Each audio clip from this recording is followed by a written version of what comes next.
Mohammed Abdul Wahid, good content information bro, thank you brother.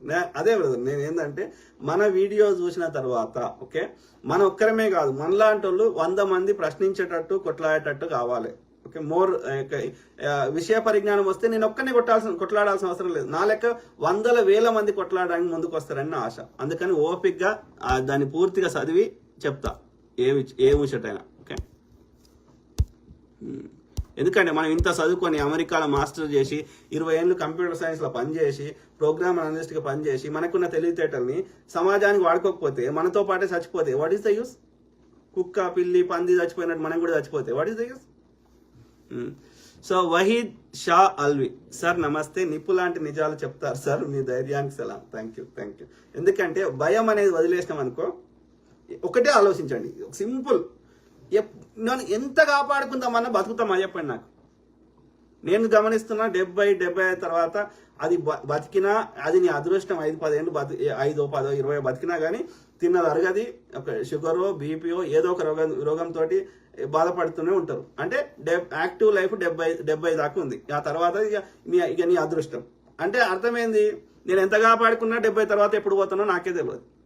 కాబట్టి ఉన్నంతసేపు active ఉన్నంతసేపు మనకు ఆయురారోగ్యాలు ఇచ్చినప్పుడు దీన్ని ఏదైనా ఒక బిగ్గర్ కాజ్ కోసం వాడితే ప్రజలందరికీ మంచి జరిగే విధంగా ఉంటే భావితరాలు మనని ఆశీర్వదిస్తాయి కదా. అశోకుడు ఇప్పటికీ రోడ్డు కిరుపక్కల చెట్లు నాటను అంటాడు. అంటే అశోకుడు కూర్చుండి ఆ పనులు తిన్నాడా?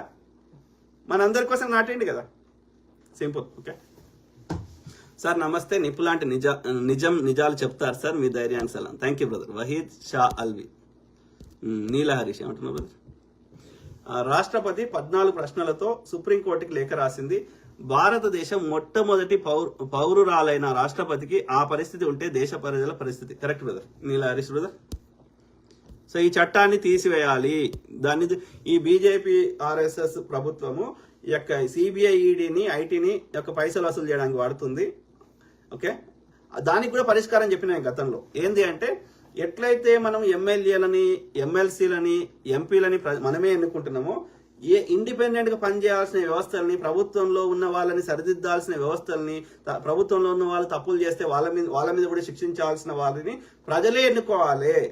అట్లా కాకుండా ఏం చేస్తారు, ప్రభుత్వం ఎన్నుకోవడం, ఈ మన ప్రజాప్రతినిధులు మన కోసం పనిచేస్తారు అనుకున్న వాళ్ళు ఎన్నుకోవడం వల్ల వాళ్ళకి అనుకూలమైన పెట్టుకొని మన మీద చర్యలు తీసుకోవడానికి దుర్వినియోగపరుస్తున్నారు. మనమే ఎన్నుకున్నాం అనుకో, వాడు నచ్చలేదు అనుకో, ఆ సిబిఐ అధికారి మన కోసం పనిచేస్తారు అనుకో, వాడిని తీసేసి కొత్త ఎన్నుకుంటాం. ఇప్పుడు ఏమైతుంది, ఆ సిబిఐ అధికారిని బీజేపీ అనుకూలంగా పెట్టుకున్నప్పుడు ఏం చేస్తుంది, వాడు చెప్పినట్టు వింటున్నాడు. అంటే అది బీజేపీ అనుబంధ సంస్థ లెక్క పనిచేస్తున్నాయి.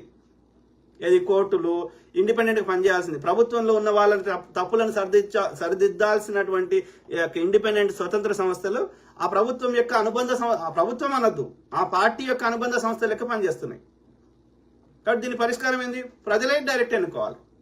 ఎమ్మెల్యేలని ఎంపీలను ఎమ్మెల్సీని ఎన్నుకున్నాడు. అప్పుడు కొంతవరకు అన్నవి పనిచేస్తాయేమో నాకు ఆశ. అర్థమైందా?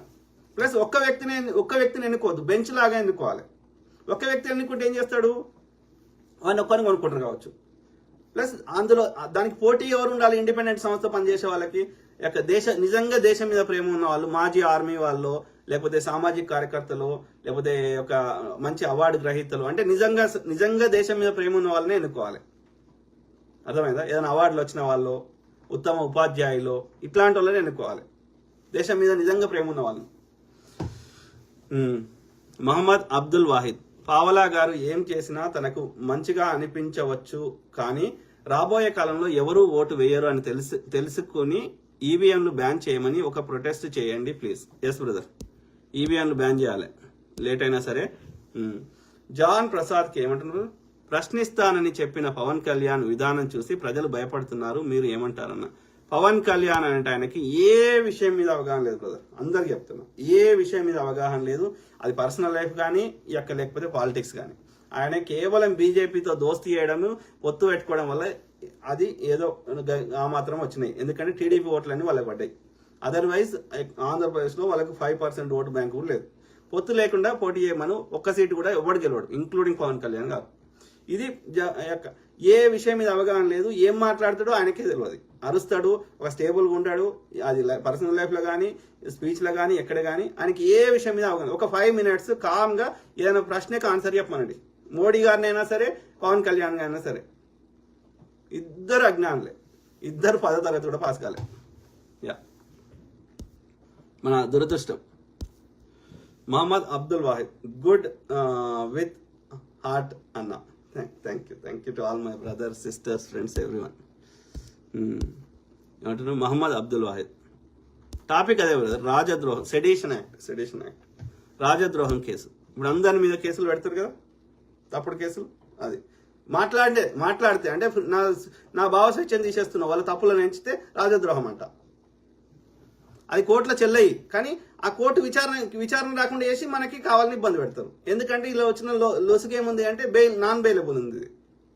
అందుకని దండే యాదగిరి, హాయ్ అన్నగారు, హాయ్ బ్రదర్. సో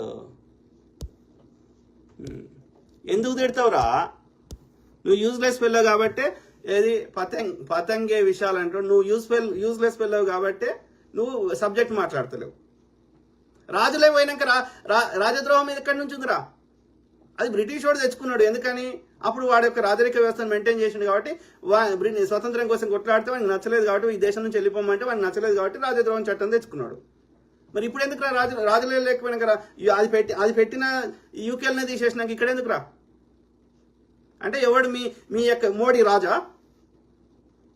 కాదురా, మోడీ రాజారా? సిగ్గులేని గాడిద కొడుక.